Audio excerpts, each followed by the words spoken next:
What's going on, Packers fans? Aaron Negler here with your Packers Daily Chat, coming to you live on the Cheesehead TV social channels. It is day 2 of Green Bay Packers training camp, and the FOMO that I am feeling is palpable. I'm really happy I'm flying into Wisconsin tomorrow. The Packers were back out on Ray Nitschke Field earlier today. Lots going on. As the title of this video suggests, the plan all along was to rest David Bakhtiari, and he did indeed not participate. A bunch of other things to get to, obviously plenty to talk about. But first up, we got to give a shout out to our good friends over at Ticket King. That's right, ladies and gentlemen, if you want to see the Green Bay Packers play tackle football in 2023, utilize Ticket King. Go to cheeseheadtv.com, go to our schedule, either on the website or the app. Individualized links for each and every game are there. Don't use Ticketmaster or StubHub, SeatGeek, what have you. These national companies, no. Use a company based in Wisconsin since the early 90s. That's what you want to do. Again, cheeseheadtv.com, the website, the app, or hell, there's a link in the description of this video. Utilize Ticket King if you want to watch the Packers in 2023. Do it, folks. The other thing you got to do, you know what I'm about to say, head to packersyearbook.com and get your official Green Bay Packers yearbook for 2023. You can use promo code CHTV for 10% off. That's promo code CHTV for 10% off at packersyearbook.com. Do it, folks. You know you want to. Like I said, David Bakhtiari gets the day off, all part of the plan. You got to think, whatever they cooked up at the end of last season when David came back, and then obviously the appendectomy thing kind of throws everything out of whack. But outside of emergency medical procedures that have nothing to do with football, they found a really good way of working towards the end of last season that allowed David to play in all those games and play well. May I just remind you, lights out, former All-Pro form, etc. So clearly, David not being out there, part of the plan. You love to see it, if only because it means that Yosh Nijman and Zach Tom both get reps. Gotta love that. Today, Yosh holding down left tackle, Zach Tom back at right tackle. That's a good thing. More reps for both of those guys is a very positive development for the Green Bay Packers. The more live reps those guys can get, even in shorts and T-shirts, it's a good thing. A couple other notes from today. Dontavian Wicks, the rookie receiver, did not practice due to a concussion that he suffered yesterday. I have zero doubt that Matt will be asked about it tomorrow morning, and he will undoubtedly not give us very much information. But we'll see how long he is out. Caleb Jones, Tariq Carpenter, and Travarius Moore all returned to practice, so that's obviously a very good thing. Kingsley Enagbare started opposite Preston Smith at outside linebacker. It's pretty clear, much like the right tackle battle, if you will, outside backer opposite Preston Smith is wide open. And I think it's smart and good that they are rotating, at least early on, between Enagbare and Hollins. I think either one of those guys could grab this job, like zero question about it. Excited to see what happens when the pads come on Monday, which, by the way, I will be in attendance once the pads come on. I love all these kind of updates from practice. It's great, but you got to take it all with a grain of salt. You guys know I talk about it all the time here on Packers Daily. History, both in Green Bay and in the NFL, is littered with dudes who looked so good and so promising when the pads weren't on, and then the pads come on and they kind of disappear. Not to talk ill about people who maybe possibly were part of the Packers' recent past, Equiminius St. Brown, but some guys look amazing and just ball out and produce and are incredible when the shorts and T-shirts are involved, and then the pads come on and it's like, what happened to that guy? So whatever is happening on the practice field right now, it's great, very exciting. We're all happy football is back, but the rubber starts to meet the road on Monday, and I will be there to give it all to you guys. Can't wait. A few other notes. Innis Gaines was working with the cornerback group, which I found very interesting. You guys know he's my guy. It is time for him to ascend. Hopefully, working with the corners, maybe he gets in the mix, so to speak, in some of the rotational kind of sub packages. Just something to keep an eye on. And then finally, Jair Alexander kind of gave everybody a scare. I know initial reports said it looked like he had a foot injury, but I'm pretty sure eventually, it looked like he cramped up in the heat. It's not the first time that's happened. In fact, I want to say the last 2 or 3 years, I can remember practices where Jair had to tap out due to like cramping in the heat and losing fluid, etc. So I'm not too concerned about it, but we'll see what happens tomorrow. And so everyone knows, I don't think, if I remember right, I think the Packers do not have a public practice tomorrow, but there is a practice that will be open to the media. So you will undoubtedly see updates on your Twitter accounts tomorrow. I'm just kind of making sure that's it. Yeah. So in the public kind of schedule that the Packers put out, there is nothing listed tomorrow, but there is a practice that will be attended by media that will not be open to the public. So you will probably get some updates, just so you know. But I will not be giving you any because I'll be flying while it's occurring. I'll be on my way to Milwaukee. So just so you know, there is practice tomorrow. It's just not public. And then finally, offense had a better time in the red zone today. It was nice. I know Jordan Love had a sweet throw to Jaden Reed to lead things off, and it felt like, okay, here we go.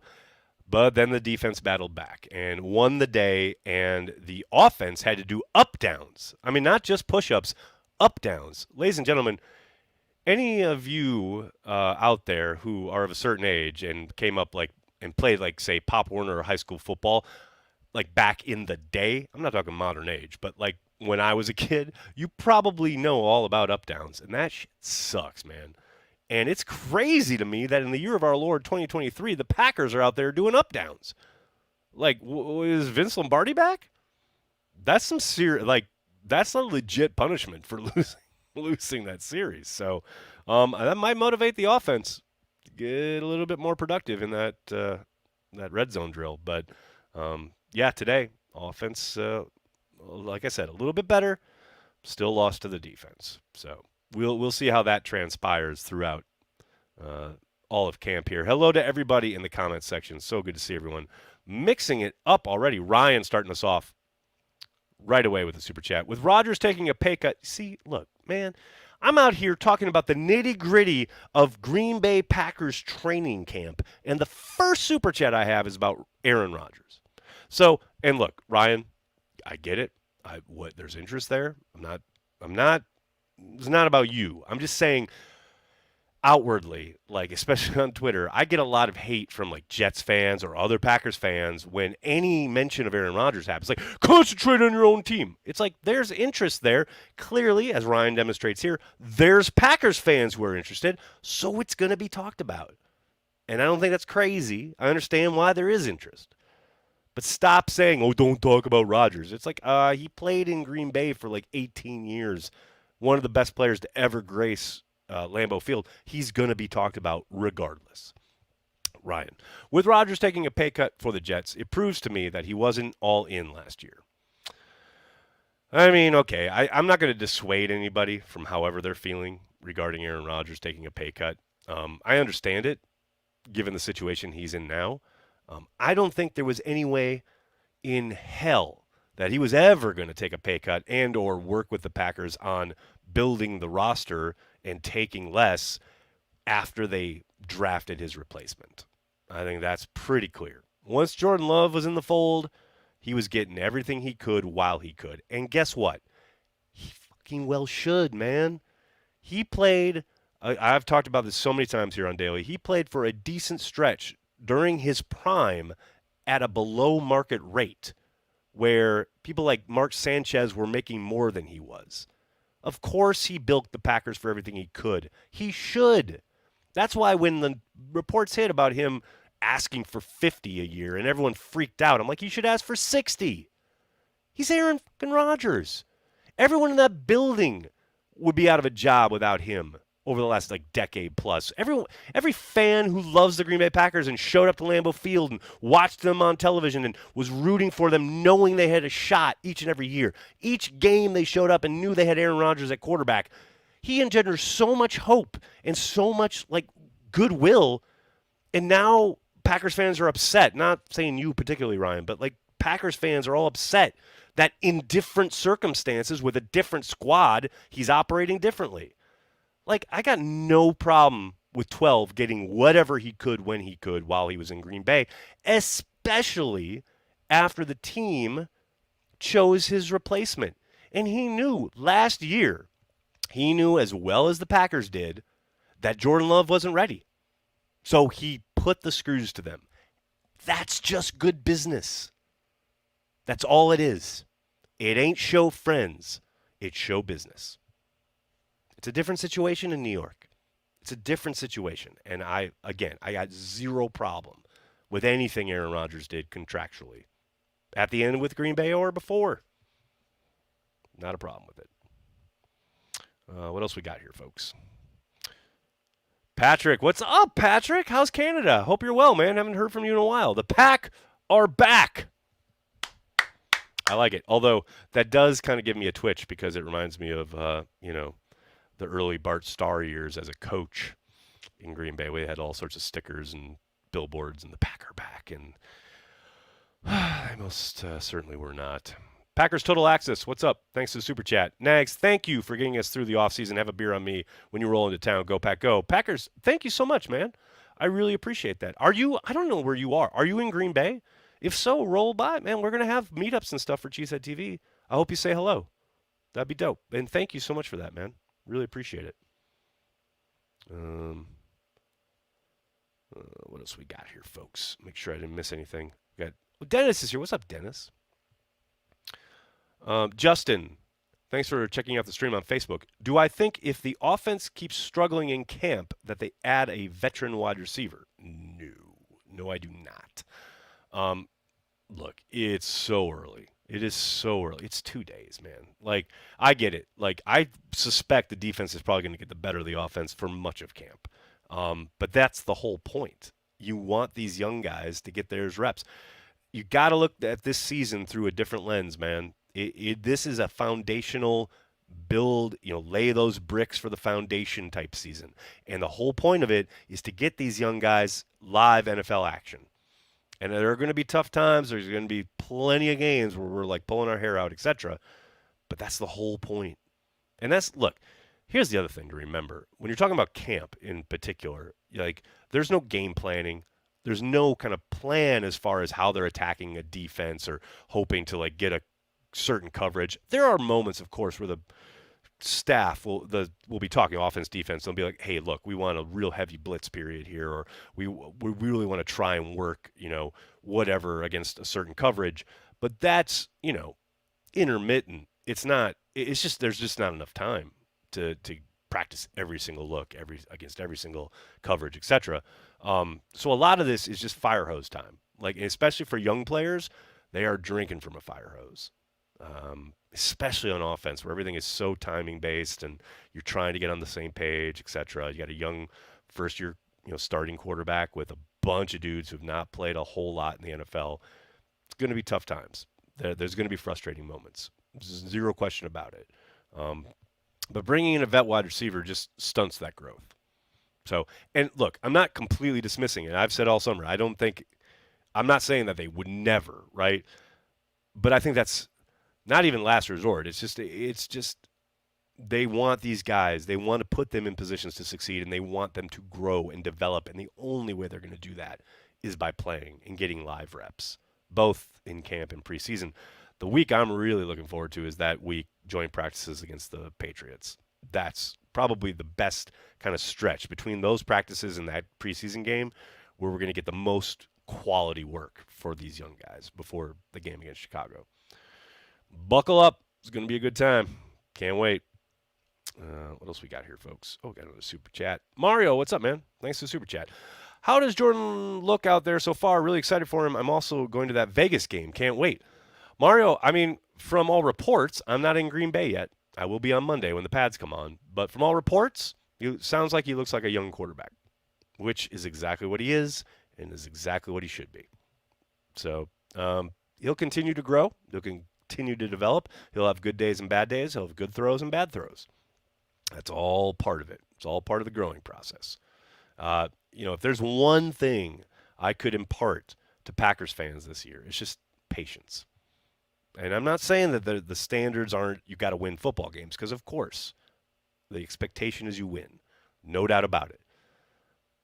It's just a very different moment in Packers history right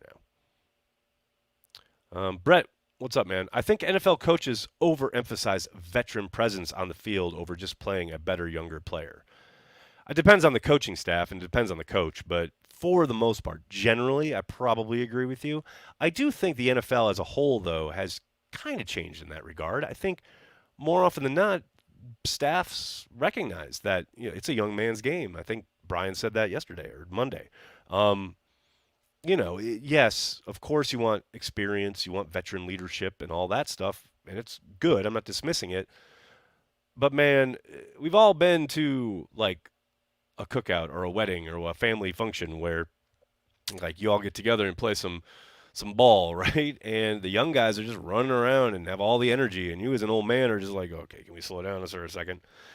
It's not. Obviously, it's very different. I'm not comparing the two perfectly, but I'm just saying like those young bucks, they get out on that field, they got all the energy in the world, and they're ready to go. And the question is, can you harness it? Can you focus it? Can you develop it? And that's what this year is all about for the Packers, no doubt about it. Dan says he overpaid for his Vegas tickets, but he's going. Dan, come on now. And look, Dan, are you going to a Packers game in Las Vegas? Then you didn't overpay. Whatever you paid, you didn't overpay because you're going to go see the Green Bay Packers play a game of tackle football that matters. Priceless is what I say. Brett, Carry the G beer will be served inside Lambeau Field in the year of our Lord 2023. Not officially, but we're so close. We're so close. Watch this space. That's all I can say. Ryan, thanks for the super chat. Congrats to Sterling and Mike. Yeah, they've made the next step. They're not in yet, but they have made the next step on their journey into the Hall of Fame, potentially, hopefully. Look, we all know I've done a video here on Cheesehead TV. We've talked about it many times on Packers Daily. Sterling should have been in ages ago, and Mike is 100% deserving. If Bill Cowher is in the Hall of Fame, Mike Holmgren should 1,000,000,000% be in the Hall of Fame. There is zero doubt about it. He is the greatest play caller that I have ever seen in my life on any level of football. As far as knowing the ebbs and flows of the game, knowing tendencies of the opponent, when to spring certain concepts on, I've never seen a play caller with a better feel for the game. I do think Mike's foray into personnel really hurt him, somewhat in Seattle, but definitely in Cleveland. I do not doubt for a moment that that's kind of tarnished his memory and the image of him as an NFL coach. But man, as a coach, singularly, as a coach, my God, he should have been in ages ago. So here's hoping. I really hope this is the year. I mean, and look, we've talked about this a couple times. Like, there are tons of deserving people on that kind of contributor category, right? So if he doesn't get in, it's not like I don't understand and it's not a robbery or whatever. Pretty much every one of those guys is deserving. I just really hope it's Mike this time. No doubt about it. What else we got? Mike McCarthy couldn't hold Holmgren's jockstrap. All right, winning gambler. Let's relax here. There are a lot more things to being a head coach than just play calling as an offensive play caller. I will remind you, sir, that the Green Bay Packers won the World's Championship in 2010 with 16 dudes on injured reserve back at a time when you couldn't bring people back. That doesn't just happen. You got to have a good head coach, a really good head coach, which is exactly what Mike McCarthy was in Green Bay. Like, I understand the misgivings people have about Mike, and I get some of the revisionist history, but I will never allow McCarthy slander on this channel.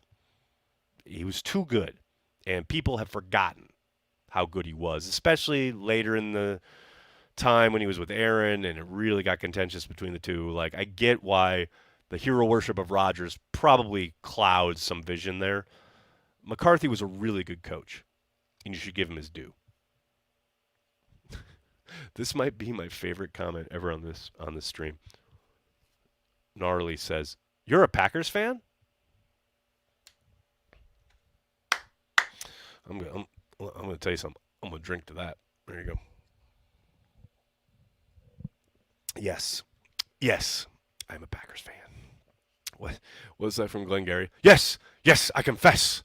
I did it. Now, will you give me a second here? Charlie, what's up? Thanks for the super chat. We need a second helmet. Notre Dame style gold, no logo, with green center stripe to go with the throwbacks. Historically accurate. Well, I think this year is the year you can start wearing alternate helmets again. Because for a while there, for the last like 5, 8 years or so, you weren't allowed. Like you had to adhere to a one helmet kind of rule slash you weren't allowed to do anything else because some kind of like both contractually and safety wise, like there was only a certain set that you could wear. Like in whatever helmet you were wearing, you had to wear it. You could maybe take a decal off, right? But I love this idea, Charlie, mostly because the Notre Dame style thing. Like, I get why, like, Notre Dame for a long time was the team people loved to hate. They were kind of like the Yankees or Duke or the Cowboys, right? It was like, but now it's like, okay, they're not that great anymore, although they've had a bit of an upswing here. But what I love about that idea is the connection to Curly Lambeau. Curly founded the Packers having been a Notre Dame player and a Notre Dame guy and really kind of emulated that. And I think that connection makes all the sense in the world there. Like, I love that concept, that idea. I don't know if it happens, but it'd be fun. I would like it. I would like it very, very much. Pack United says, I love that green helmet look. I'm with you too. Jimmy. Wolf tried to change to the Notre Dame colors in 91-92. People almost rioted. I will remember it well. I was a senior in high school, and yes, you are correct. It was not greeted warmly. No doubt about it. Soder, what's up? Thanks for the super chat. Does Holmgren get less respect from the outside world because of how insanely good that staff was? I don't think it's that. I understand what you're saying. Like, right, because there's that great picture of he and his staff. I think it's very early in his tenure, like his first or second year, where there's like Gruden and Duran and Sherm Lewis and all those guys and Andy Reid and Mooch all on that stairs, right? I think more than anything, I think that puts him in a good light more than anything else. I think he gets less respect again because of the personnel stuff. I don't think it's the fact that he had a really good staff. Those are the guys that he brought in and helped develop, right? I just think it's more on the craptastic job he did in Cleveland more than anything else. Abdul, what's up, man? Thanks for the super chat. Hey, Aaron, do you think Daniel Whelan has a chance to beat out O'Donnell? Oh, the punters. It would save $2 million, and maybe they figure it's not going to make a difference. I mean, yes, as far as if he kicks well, I don't think it's going to be a question of saving $2 million.